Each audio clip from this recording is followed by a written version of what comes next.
What does it feel like to be the new chancellor of a college? How long does it take someone to get comfortable being the new chancellor of a college? And will COVID shut colleges down again? Well, we talk about all that and more on this episode of the Toddcast.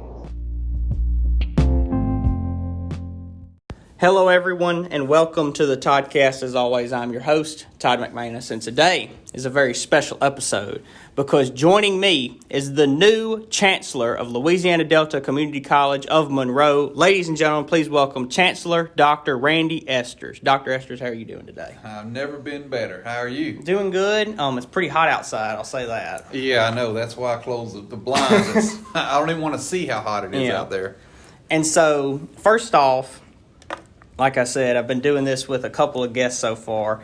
It's called an icebreaker question, and it's usually just a random would you rather question. Oh, okay. So, would you rather eat one whole raw onion or 2 raw heads of garlic? One raw onion or 2. Do I have to eat them alone or can I put them on a steak? I think, putting them on a steak would be a lot easier. Yeah. Do you think you could eat a raw onion just like an apple? Golly, man, I can't do either one. But if it's a would or rather, let's go with the onions. And we'll do a Vidalia onion. It'll be sweet and we'll pretend it's an apple. Yeah. I'm the same with you. I probably could eat an onion like an apple because I like onions. No. But onions by themselves, I'd be crying halfway through it. I know, man. I don't know. Both of those are bad choices. But garlic is And I'm not a big vegetable person either, you know? So, with that out of the way, we'll go ahead and dive into some things about you. First off, we're going to go ahead and let's go all the way back to the day you graduated high school. All right. Now, after you graduated, what was the plan of what you wanted to do basically for the rest of your life at that point? Yeah, when I was in the 7th grade, I decided I wanted to be a teacher. I wanted to be a science teacher. Yeah. And I never veered from that. So when I graduated high school, of course I graduated in May, and in August I went to McNeese and majored in biology education. Yeah. And I taught science for several years before I got into administration. And so you just, at one point, was like, I just want to go into the higher education form and trying to stray away from the science part.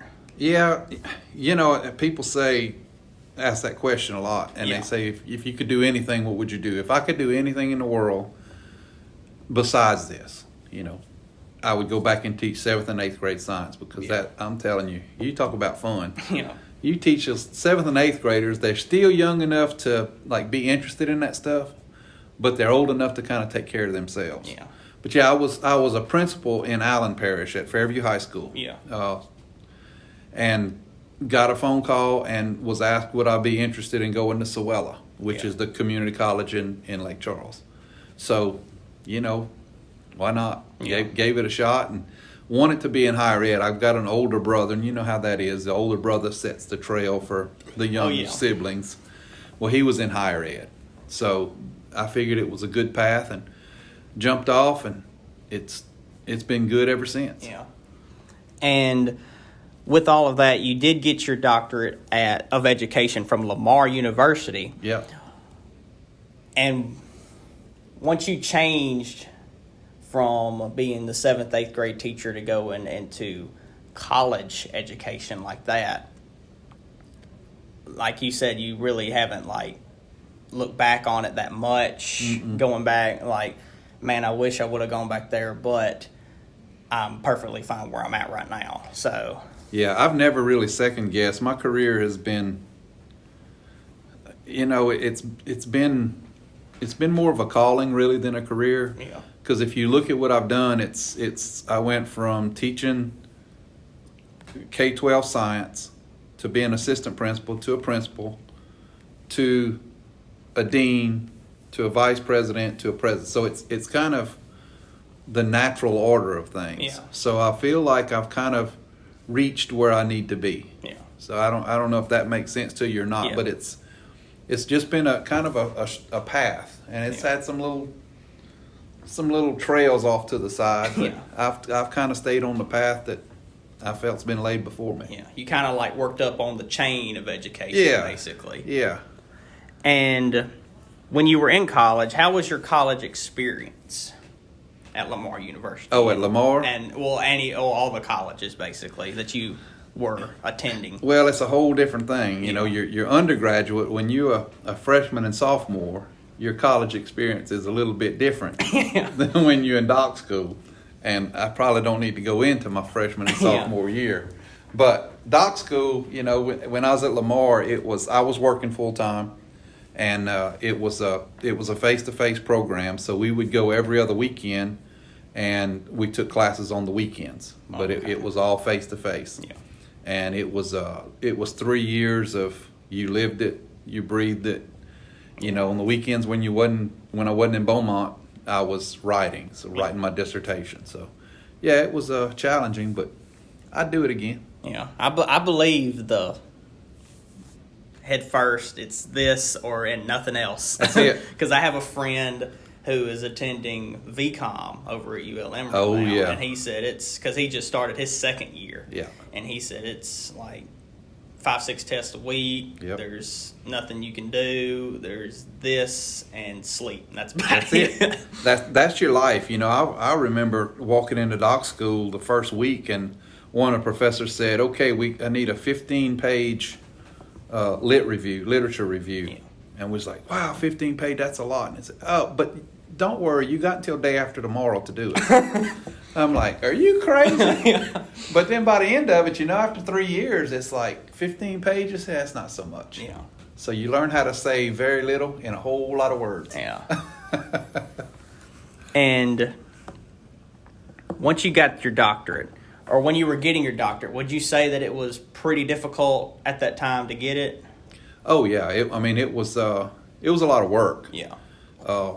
You know, it wasn't difficult in that they played got you, and there was a whole lot of tests that you had to study for, like med school. It wasn't like that. It was, you had to do this project and that project, and you had to research and do different things. But it wasn't go study for 3 hours. It was go read 3 books and write these lit reviews on it. Yeah. So, yeah, it wasn't easy. Yeah. If it was easy, everybody would do it.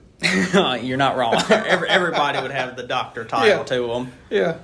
So you worked as an associate VP at Louisiana College for 4 years. Yep. And basically 2 questions here is what led to that position, and also did you enjoy your time at LC? Boy, LC was one of those life-changing things, and the short answer is yes. I love my time at LC. Yeah.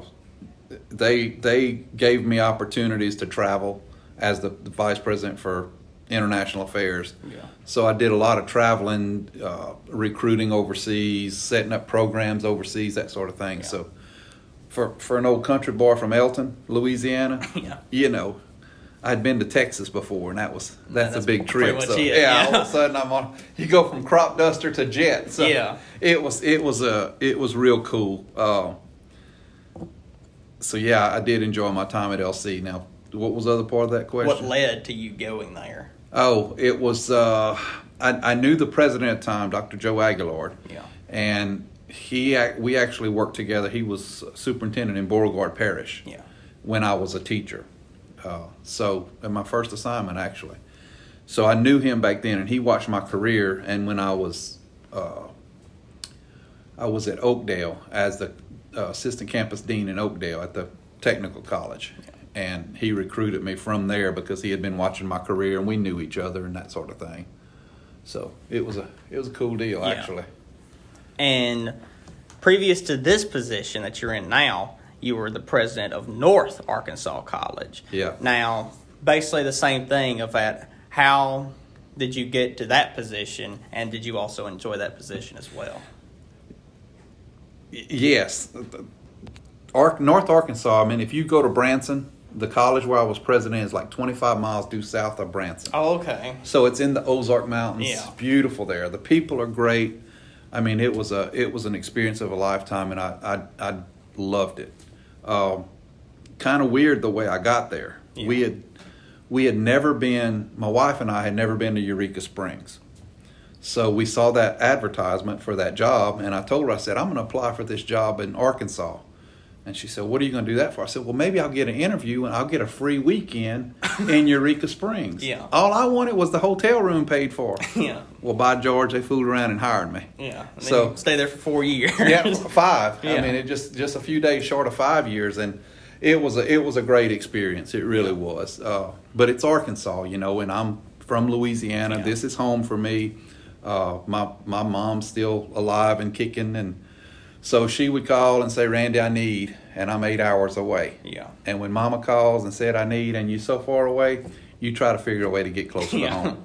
So this Delta came up, and I applied for it, and it just felt right. You know, you'll see as you get further in your career, some things feel right, and some things your gut just tells you, hey, stay away from that. Yeah.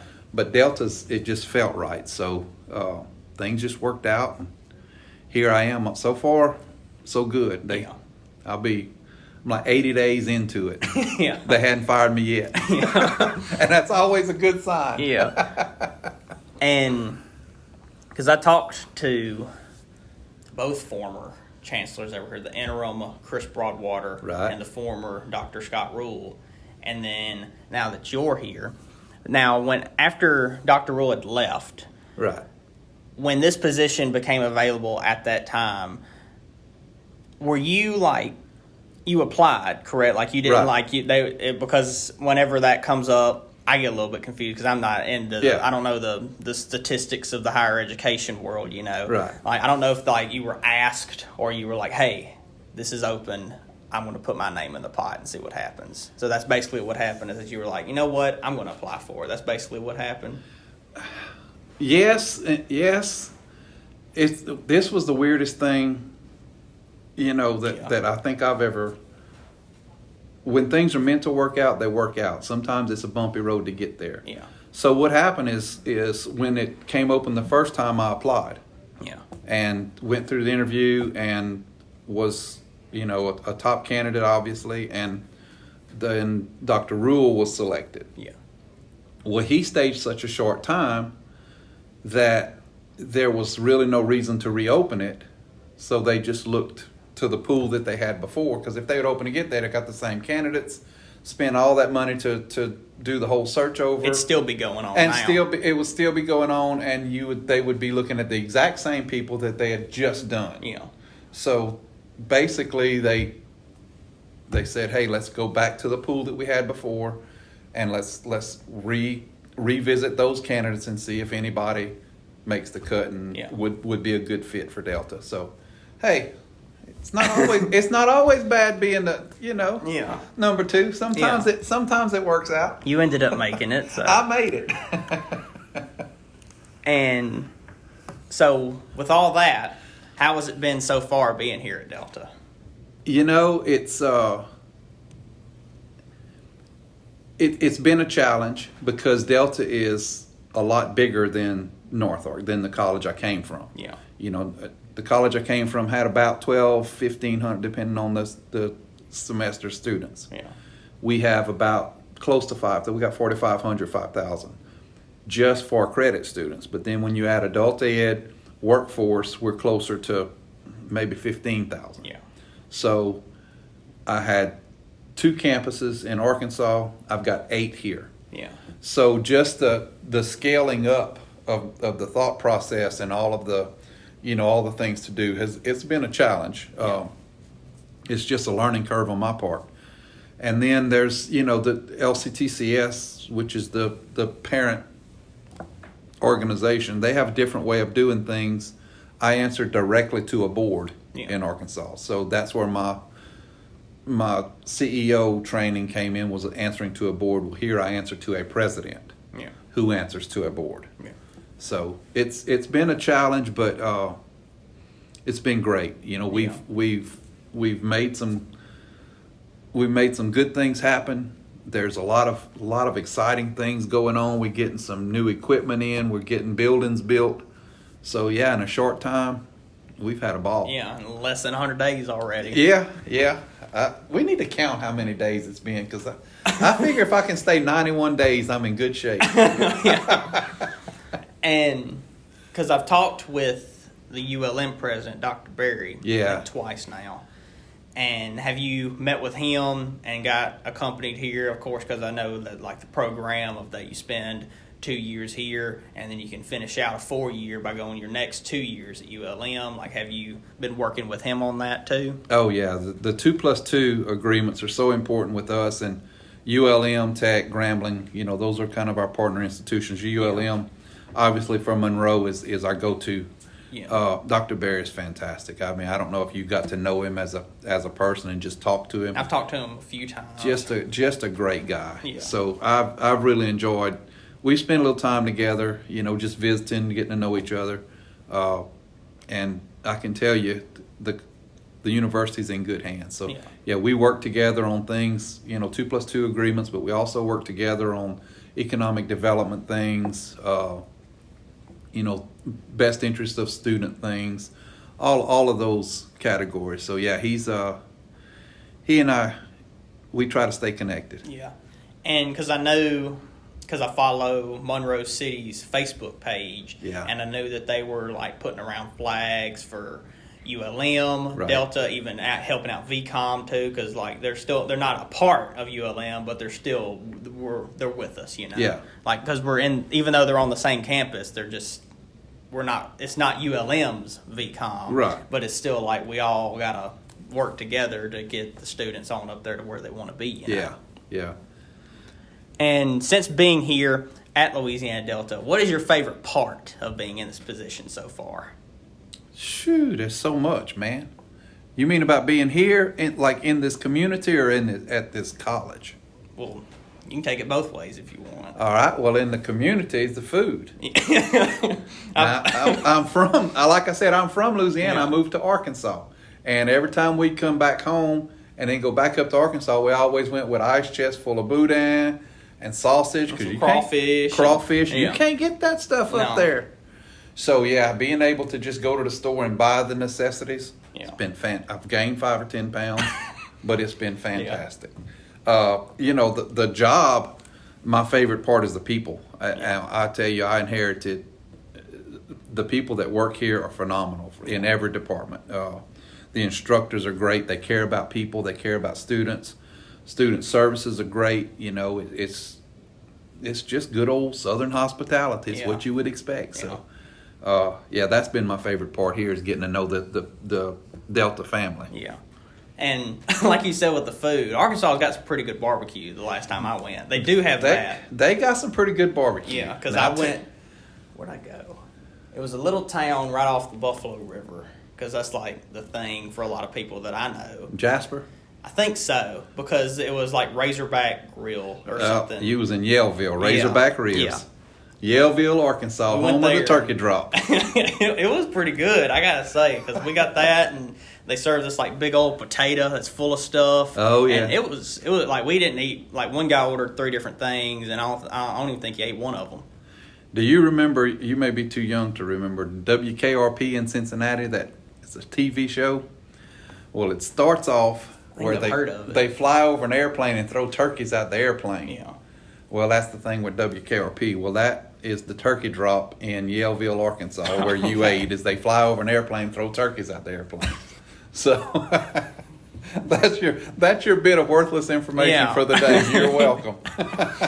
The turkey drop. We didn't see that when we was there. No, you didn't. It's once a year. Yeah, but because we were there for like a bachelor trip to the Buffalo River. Oh, we were there for. We had to hit up the Razorback Ribs. And it was real good. But I tell you something though, if you're on the Buffalo River or looking at the mountains, it can make nasty food taste pretty good. Yeah. Which it was something, because we saw a bald eagle on the Buffalo River that time, and we were like, because everybody, whenever you see a bald eagle, everybody just stops what they're doing just to look at it, because it's like you don't see them often. Yeah, and there are a lot of them down there. Yeah. Yeah, I've got a picture of about 25 of them roosted in a tree. It's pretty cool. And a little bit to dive into COVID a little bit, since everybody talks about it, Yeah. Do you think, in case, with all these variants and COVID going around, even more, since more people are getting back together, but of course that means COVID spreads more. Right. Do you think that Louisiana Delta here is fully prepared in case another wave comes in of COVID? You like to think so. Yeah. We've got our protocols. We've been here. We've done that. We've got the 6 foot spacing. The CDC recommends 3, but we opted for 6 because we want to go that extra precaution, and then we want to not have to wear the mask if we don't have to, and as much as we can get away from them. Yeah. So if we can stay the 6 feet, that helps in that area. We do the deep cleaning. We do everything that we know to do. Yeah. But the reality is, I don't know if anybody can ever be fully prepared for what could happen. Yeah. If this variant kind of burns itself out, which we all hope it will, Yeah. and we get back to normal, then we're golden. If the variant mutates or whatever, then it could be another surge. There's just no way to know. Yeah. But what I can tell you is we've done our best to protect our students and our workers. Yeah. And we've had some good success. I'd like to encourage everybody out there to go, to get the vaccine. It was approved today, as you know. Yeah. Of course, we don't require it. Don't ever see us requiring it. I got vaccinated. But so I got it. Yeah, I did too. I told them when it first came out, I said, put it in my eyeball, put it in my, put it under my fingernail. I don't care. Just give it to me. Yeah. I want to get back to normal. Yeah.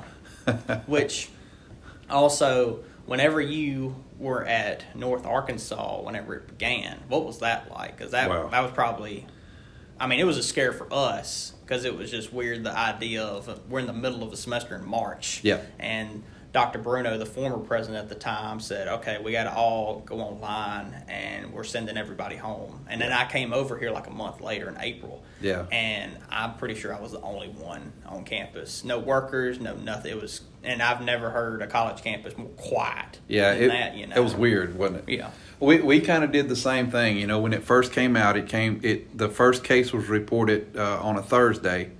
So we shut down, did what we were told to do. We shut down, sent everybody home, and then Monday we were back. The people in the offices, if you had a private office, we were back on campus for those people. Yeah. And then we went virtual that Monday morning. So we flipped the switch fairly quickly, but again, it was a small institution, easier to maneuver in a small environment. Yeah. So it was weird, man. I'm gonna tell you, it was scary. Yeah. But hey, we got through it.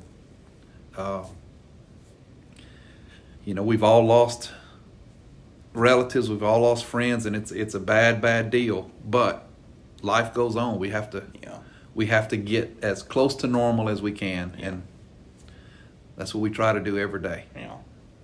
And it was something though, like. It was just weird, man. It was weird because of how fast it happened. Because it's like we heard of it, like the December before. Yeah. Because we were like, oh, there's this new virus, and it's starting to spread slowly, coming across the world. And then it was like, oh, we have our first case in the U.S. And then we were like, oh, it's just going to be like another virus. Yeah, swine flu, whatever. Yeah. You'll hear about it and go away. And then next thing you know, Dr. Bruno was like, oh, somebody has it in the dorms. And then it was like, oh, well, it's going to spread like a wildfire. Yeah. And with 1,000 people there. And then the teachers get it, and then somebody else gets it. And then he's like, and the weird thing is that I talked to him on here the day before he shut it down. And because after I talk to you, I have to have the meeting with the board of Louisiana to decide if we're going to shut down school or not. Like in 10 minutes or something like that, And then the next day he emailed out at like 8 in the morning, and he said, well, we're virtual all the way for the rest of the school year. Yeah. And I was like. And, going virtual for us is one thing, Yeah. because we're dealing with adults. I can't even imagine going virtual for kindergarten and first grade and all them little bitty ones. That's just, kudos to all the K-12 teachers out there that made it happen. That's just magic. Yeah. That just don't happen. So it's been a tough road, and I appreciate the teachers and especially our healthcare workers. Yeah. A lot of them come through Delta. Yeah. So a lot of the nurses and stuff. So if there's anybody out there that's listening to this, and you're a healthcare worker or an educator, God bless you. Yeah. Because I remember I talked to one of my high school teachers, I think towards the end of last year, and I asked him what was it like, because he was an older guy, and he was I think he's close to 70 years old, and he said it was hard for me because I'm not a computer guy. He's like, I still have a flip phone, He's like, I still have a flip phone, and we're trying to do these Zoom meetings, and he's like, and the thing is that it's easy just to talk to a computer with nobody watching you. Yeah. He said, but the hard part is you don't know if the students are cheating or not. Yeah. And he's like, that's the hardest part, is that you don't know. And that's what he did. He's like, and he said, which was funny to me, he said, I would take the test of students that normally wouldn't do good. Right. And if they made 100, I'd make them 4 or 5 of them come into the classroom and see them take it again. That's and just change up the numbers, But there was a big shift, because basically 10 years ago, online, if you took a class online, it was basically a digital correspondence course. Yeah. You get this assignment, you do your assignment, you submit it, the instructor sends you back and says good or bad, But now with the advent of Teams and Zoom and all of those things, you can be in class and be sitting and watch it. It's almost like watching a TV show, and you're part of the TV show. Yeah. Because your teacher's teaching and they're talking back and forth. It's the craziest thing I ever saw. When I was a principal, if you'd have said you're going to see this thing in your lifetime, I'd have said, no, that ain't going to happen. Yeah. But here we are. Yeah. And doing pretty good with it. I think everybody is so far. Yeah. And because I think ULM did good. I think Delta did good. There were some, colleges here in the U.S. that were like, no, we're going to still do face-to-face. Yeah. And then they're all getting sick. And you just have to go with it, basically. Yeah. And there's that fine line, because if you try to be safe, there are going to be those who persecute you because you drank the Kool-Aid or whatever, that you're going over line. If you don't do safety things, then there are those who persecute you because you're not cautious enough. Yeah. So there's really, it's just really a tough spot. So I think the leaders in all institutions, even private business, we just have to do what the science and what the CDC, the smart people tell us, advise us to do, and try to be as safe as possible and do the best we can. Yeah. Well, with all of that, I'd just like to go ahead and, right before that we end this, is there anything that you would like to add or say anything to anybody out there? Louisiana Delta is a great school. All of our instructors are qualified the same as university instructors. Easy access. We're in the business of removing barriers. There are people who are afraid to go to college because it's a scary thing. Yeah. But this is not a scary place. We're here to help people succeed. It's in our best interest to help people walk across that stage one day. Yeah. So, it doesn't matter how old you are, how young you are. We're here to help you, and thank you for allowing me a few minutes with you on this. Oh, you're welcome. On these smartphones and. Well, with all of that, I guess I'll go ahead and say thank you for joining me today, and hopefully you'll join me again in the future. No problem, anytime. As always, please rate and subscribe, and if you're listening on YouTube, please like, comment, and subscribe, and click that bell to get notified when new videos are uploaded. And make sure you follow the Toddcast only on Instagram at @the_Toddcast_ for all your Toddcast social media needs. Make sure you tell your friends and your family, or anybody really, to give it a listen. And thank all of you for listening to this episode. And if you want to know what's going to happen next week, well, I guess you're just going to have to tune in to find out. Only on the Toddcast.